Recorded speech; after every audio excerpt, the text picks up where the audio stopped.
nós vamos estar, tá certo? Nós vamos estar aqui sendo empoderados para um destino. Eu quero profetizar na sua vida que você é empoderado para um destino. Nós falamos através da primeira e da segunda ministração sobre o Destiny Finder, que eu quero muito que você esteja fazendo com o seu Crescendo Juntos, né? E que você já tenha aprendido sobre, assim, si mesmo, né? Como você vai trabalhar, né? Junto com a igreja, né? Como uma comunidade. Nós entendemos como é essa abordagem geral do seu destino. Nós falamos, né? Se você ainda não teve essa oportunidade, através do seu Crescendo Juntos, nós vamos estar fazendo algumas perguntas para vocês. Na verdade, nós já fizemos essa ministração, mas não foi algo assim concreto na sua vida, e eu gostaria que isso tudo fosse concreto para você. Então, falando assim um pouco da sua história, a origem da sua família, algumas das suas experiências, né, que você teve antigas, a experiência da sua salvação. Eu quero que tudo isso seja muito bem colocado através do seu Crescendo Juntos, porque você vai ter, na verdade, os traços de uma maneira muito concreta de como você trabalha para Deus na sua vida. Isso tudo é através da sua própria história, das suas experiências, né? Então, nós falamos dessa mistura de dons baseados em Efésios 4, e nós falamos desses 5 dons ministeriais que nós, na verdade, temos Jesus como nosso maior exemplo, né? E nós vamos nos mover num conjunto de dons agora baseados em Romanos 12. Então, são esses dons motivacionais. Esses dons são dons motivacionais. Eles têm a ver com o nosso estilo, queridos, de ministério.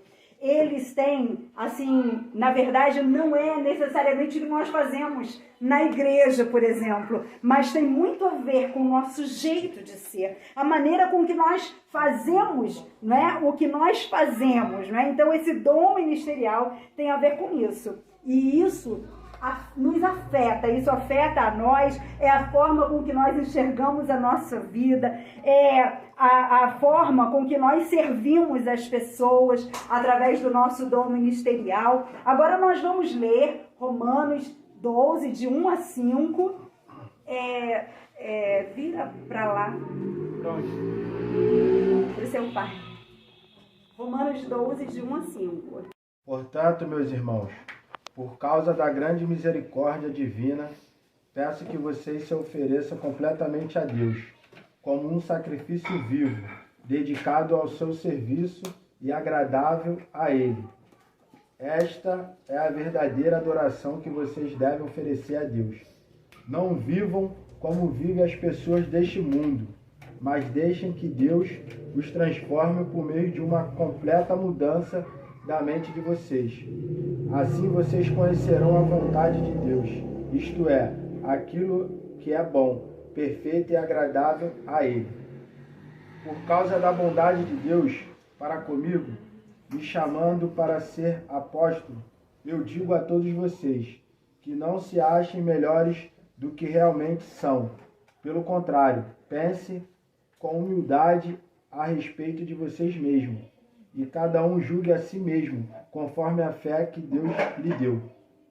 Porque assim como em um só corpo temos muitas partes, e todas elas têm funções diferentes, assim também nós, embora sejamos muitos, somos um só corpo, por estarmos unidos com Cristo, e todos estarmos unidos uns com os outros, como parte diferente de um só corpo. Amém. Amém. Aleluia.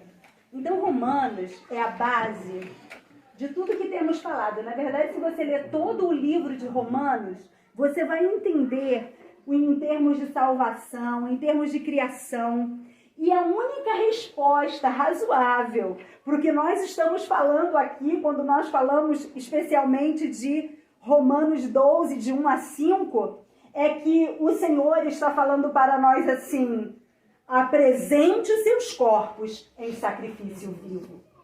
Quando nós entendemos essa palavra, e eu quero te dizer que se você não veio do espiritismo, se você não veio de um ambiente de sacrifício, você não entende o que eu estou falando. Mas, quando nós falamos a respeito de sacrifício, nós estamos falando de um propósito. Quando nós estamos falando de um sacrifício, nós estamos dizendo que nós precisamos de derramar a nossa vida diante do Senhor. Derramar a nossa vida diante do Senhor. É abraçar o que Ele tem para nós. Nós precisamos disso. Você, eu e você, nós somos um sacrifício. É isso que essa palavra está dizendo. E quando nós não entendemos, e aí eu quero trazer, né, como um exemplo, que o hebreu, né, no mundo antigo, né, quando nós falávamos de sacrifício, até a chegada do único sacrifício que já foi consumado e que ele é o sacrifício até hoje, como era o sacrifício? Se pegava, primeiro era um animal que era criado na casa. Existe, né, na verdade, a história fala que quando as pessoas eram de muito longe para sacrificar no templo, as pessoas carregavam moedas para compra lá naquele lugar, porque o bicho ia ser muito sacrificado até chegar lá. Mas isso é uma história. Eu estou falando, vamos dizer, de Abraão, quando não tinha ainda o templo, né? Então ele pegava um animal que era criado na sua própria casa, né? E aí ele pegava aquele melhor animal, a palavra de Deus diz que era como aquele que era o primeiro animal, aquele que tinha apenas até 1 ano, não é? E aí ele tinha essa motivação, é o melhor que eu quero dar para o Senhor. E aí ele pegava para o sacrifício, ele cortava a garganta do animal, ele botava a mão na cabeça do animal, enquanto o sangue esguichava, ele começava a confessar os seus pecados. Isso era o sacrifício. E quando nós falamos de sacrifício, quando nós falamos que nós precisamos de ser o sacrifício, significa, queridos, comprometimento absoluto. Quando nós falamos de Jesus, quando nós falamos de uma vida com Jesus e sermos o sacrifício, nós falamos de comprometimento absoluto, dedicação absoluta à presença de Deus. E qual é o propósito? Bom, existe um propósito geral e existe um propósito específico para você. Você precisa apresentar-se para cumprir esse propósito específico. No final ele diz que é o seu culto racional. Em outras palavras, dê tudo a Jesus. Em outras palavras, dê tudo a Jesus. Dê tudo a Ele. Porque Ele é digno do nosso derramar, da nossa entrega. Isso é culto racional. No grego diz proskraneia, que é voltar-se para beijar. E existe um outro sentido do culto racional, que é letreia, que é a atividade que fazemos pela vida, no dia a dia. Isso, querido, significa a nossa forma de adorar ao Senhor. Isso significa que das duas formas nós precisamos de entender que a nossa vida toda tem que ser adorar ao Senhor. Nós precisamos de ser um sacrifício vivo. E tudo o que nós fazemos na nossa vida precisa ser feito em nome de Jesus. Então, o seu culto racional é derramar sua vida diante de Jesus. É seguir aquilo que Ele quer e para o que você foi feito. Você tem um propósito. Romanos 2:2, já lemos, ele fala, eu não vou deixar o mundo me pressionar no seu próprio modelo. Porque Romanos 2:2 está dizendo de uma mudança de mente. E não vai ser o modelo do mundo que vai me moldar. Porque eu tenho que ser um sacrifício vivo para Jesus. Eu tenho que ser esse sacrifício vivo. Eu não vou deixar o mundo ditar como eu devo viver. Não vou. Não vou. E como eu devo ser, como devem ser minhas prioridades. Porque Jesus tem que ser a minha prioridade, porque eu sou um sacrifício. Se eu sou um sacrifício, eu tenho que me derramar diante dele. As minhas prioridades precisam de estar no Senhor. Então, não se conforme com esse mundo, mas seja transformado pela renovação do seu entendimento. Como é que você vai saber que você é uma pessoa diferente e transformada? Lendo a palavra é Jesus. Quem está aqui, já falei, vou repetir, precisa de ler pelo menos um capítulo da Bíblia por dia. Pelo menos.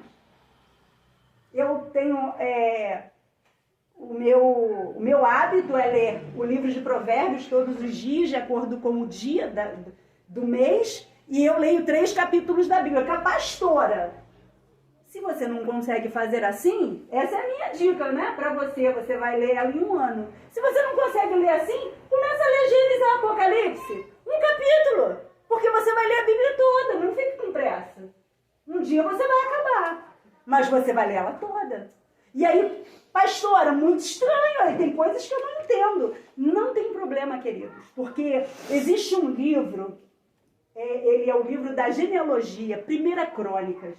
1ª e 2ª, né? Ele é um livro que ele fala de só nome, porque fulano gerou fulano, porque fulano gerou fulano. Só que quando chega em 1 Crônicas 4, 9 e 10, o autor simplesmente para tudo e fala assim: foi Jabes, mais ilustre do que seus irmãos, porque com dores a sua mãe deu à luz e ele invocou o nome do Senhor. E ele pediu ao Pai: Senhor, me abençoa, larga as minhas fronteiras, que a tua mão seja sobre a minha vida e me preserva do mal. Queridos, está ali. Aí você não perseverou.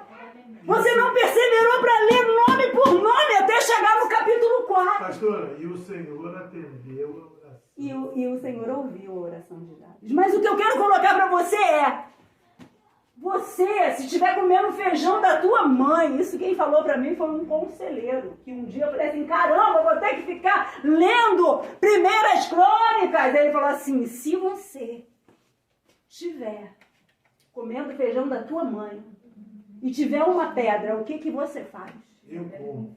O que que você faz? Eu como. É da tua mãe, tu tá acostumado com feijão. Hein? O que que você faz, seu Anselmo? Tira a pedra, né? E continua comendo, né? Queridos, é exatamente isso. Nós precisamos de entender. Pode ser que você não está indo naquele espírito de ler 1 Crônica. Vai para o outro capítulo, mas continua lendo. Amém, querido? Continua lendo. Não se desmotive de ler a palavra. Eu quero dizer que você tem um compromisso com Jesus, porque você é um sacrifício. E você vai começar a ler a Bíblia em nome de Jesus, pelo menos um capítulo. Porque o Senhor vai renovar a sua mente quando você fizer isso. Amém, querido? Você crê nisso? Amém. Então, uma outra coisa que nós precisamos de entender, que fala lá em Romanos, é: não pense sobre você mais do que lhe convém. Não se coloque separado dos outros. Somos parte de uma comunidade e precisamos estar conectados uns aos outros.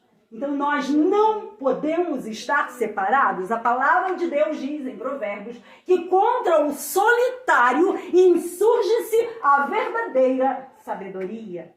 Então nós somos comunidade, queridos, e precisamos de estar juntos. Ainda que isso lhe afete em algum momento de forma negativa, eu quero dizer que somos uma família. Quando você faz parte de uma família, você não sai, apesar que o filho pródigo saiu, comeu com bolota de porco e voltou. Porque é isso que acontece quando o filho sai. É ou não é? Então não saia, porque o teu destino será comer bolota de porco. Porque você não vai deixar de ser daquela família. Você não vai deixar, você é filho. Você não vai deixar de ser daquela família. Então, em nome de Jesus, creia que independente do que aconteça nessa família, você faz parte dela. Você tem que resolver. os seus problemas. Então, nós precisamos de estar conectados. E eu tenho a medida da fé. Eu sou responsável de fazer o meu fluir para administrar o meu próprio dom. E Romanos 12:4 nós já lemos também. Nós somos membros do mesmo corpo. Não temos a mesma função, mas somos interdependentes. Precisamos uns dos outros, queridos.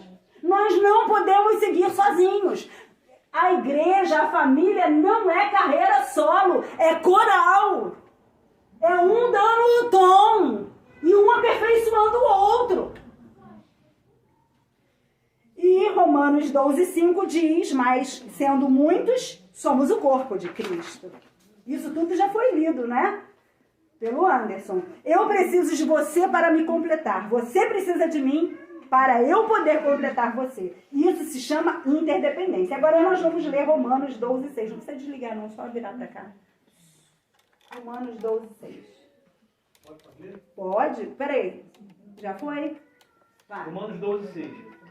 Tendo, porém, diferentes dons, segundo a graça que nos foi dada. Se profecia, seja segundo a proporção da fé.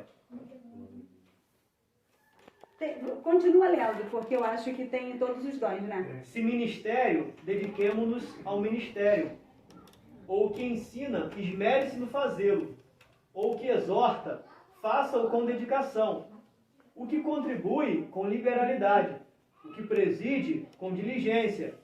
Quem exerce misericórdia, com alegria. Até aí. Ok. Então, quando a gente fala de, por exemplo, profetizar, é de acordo com a fé, né? Aquele que dá, que é o dom de liberalidade, né? É com o dom da liberalidade, que é algo que tem a ver com o amor, né? É algo interno também. Então, isso tudo tem a ver com coisas dentro do nosso coração. O que motiva você como pessoa? O que motiva você como pessoa, né? Então, o seu dom ministerial sempre vai fluir de você. Porque é assim que você interage com o mundo ao seu redor. É o que você faz. Então, como você faz? Isso é um reflexo do seu dom ministerial.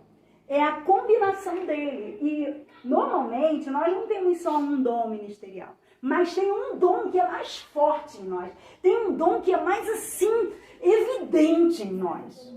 É quando você pergunta, por que eu faço o que eu faço? E agora eu vou passar, brevemente, para cada um desses dons, para a gente poder entender, tá?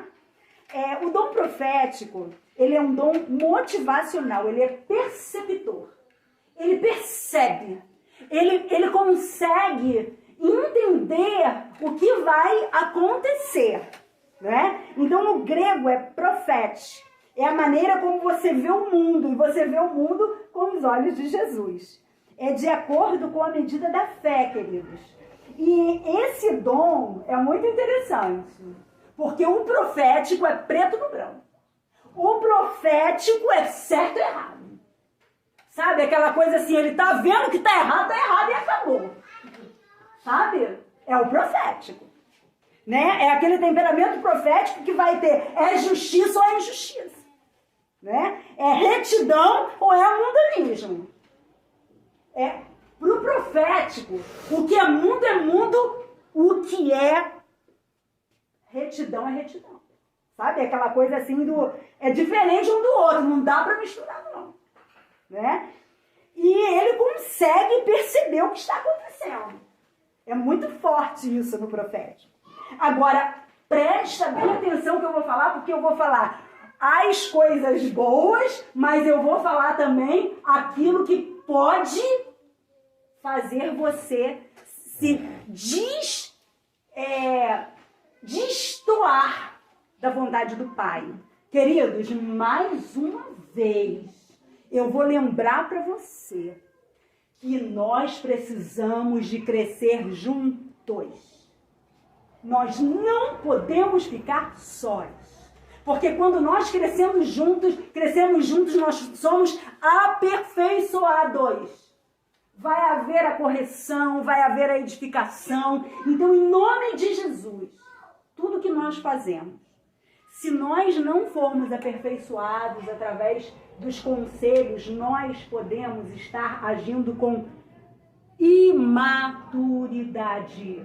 E sabe qual é a forma do profético agir com imaturidade, falta de equilíbrio? O julgamento. Então, cuidado. Porque nós precisamos de ser temperado com sal. Não podemos salgar. É ou não é, queridos? Então, quando você cresce junto, você vai ser aperfeiçoado. Você vai entender que cada coisa tem um momento. Pode ser que naquele momento a pessoa precise ser corrigida. Mas vai existir aquele momento que vai ter que exercer misericórdia. E nós vamos precisar de ser maduros para isso. Profético, fui lá. Agora nós vamos falar de ministério. Ministério é servir. Fazer muitas coisas em nome de Jesus. No grego, ministério é servir. Ministério pega o papel no chão e joga no lixo. Todo mundo vai passar pelo lixo e não vai pegar. Mas o pastor vai chegar lá e vai tirar do chão.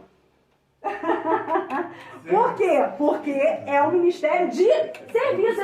Ele gosta, ele vai fazer isso. Né? Então, assim, é aquele voluntário, né? Quando estão todos olhando para o relógio, o voluntário está lá dizendo, eu vou fazer. Eu vou fazer porque eu vou fazer para Jesus. Ele é motivado por tarefas. Agora, ele pode ser mal interpretado. Como? Caramba, só vive fazendo tudo. Que coisa. Que pessoa. Que só gosta de ficar trabalhando. Parece que está querendo ser melhor do que todo mundo. Querendo aparecer. Está querendo aparecer. Desse jeito. Mestre, vamos lá. Que Deus nos deu o equilíbrio que precisamos, né, amados? Mestre. Gente, o mestre, ele tem o dom de ensinar. Ele tem o dom de instruir os outros. Agora, ele também pode ser mal interpretado. Você muito quer se fazer de inteligente, de legalista, de perfeccionista. Né? Mas precisamos manter esse ministério, irmãos. Esse ministério também é importante. Exortando, ensinando, inspirando e corrigindo. Então o mestre, ele tem isso. O doador. Doador é aquele que doa com liberalidade. Ele é motivado por suprir a necessidade do outro. Ele pode ser também mal interpretado, sabe como? Tu é tolo, só vive dando coisa. Essa pessoa não vai dar nem valor para você, você vai dar dinheiro, vai pegar e vai beber. Mas o doador, ele não pensa assim. Ele pensa que ele está abençoando, pronto, e acabou. Não é verdade? O líder, ele é motivado por questões organizacionais. Ai, Jesus! Quer ver todos trabalhando juntos. Pode ser mal interpretado também. De estar explorando as pessoas. Ai, papai. É, desse jeito. Misericórdia, dom de misericórdia, amados, motivado pelas aflições das pessoas. Sente a dor delas. Só que ele também pode ser mal interpretado, porque pensa que essa pessoa que tem o dom de misericórdia, ele está tentando passar a mão por cima da pessoa, justificar aquilo que é errado. Então ele tem, mas você é um doador do coração de Deus, então não deixe de ter esse dom de misericórdia, porque o corpo precisa do teu dom também. Agora eu vou dar, já está encerrando, eu vou dar um exemplo do que é todos esses dons de uma maneira mais prática. A Glaucia chegou aqui com uma torta. Só que ela escorregou e ela caiu e a torta parou na parede, tá? E a torta lambuzou a parede, caiu no chão, ou seja, ficou tudo sujo, porque foi tipo, enfim. Aí, Eu não vou falar mais de exemplo, não. Mas a pessoa profética, ela ia pensar assim, eu tinha um sentimento de que algo ia acontecer de errado. Eu tinha esse sentimento que algo ia acontecer de errado hoje. A pessoa do ministério diz assim, deixa eu arrumar isso aqui. O mestre ia dizer, se você tivesse pisado um pouquinho para esse lado, você não teria deixado a torta cair. Né? O exortador diria assim, está tudo bem, podemos fazer com que isso dê certo. O doador, gente, ia dar o recurso para comprar outra torta. E o líder ia dizer, você limpa a sala, você pega a esponja, você pega a vassoura e vamos dar um jeito nisso aqui. A pessoa de misericórdia ia dizer, tudo bem, fica tranquilo, todos nós cometemos erro. Acabou então a nossa ministração, Nicolas, que Jesus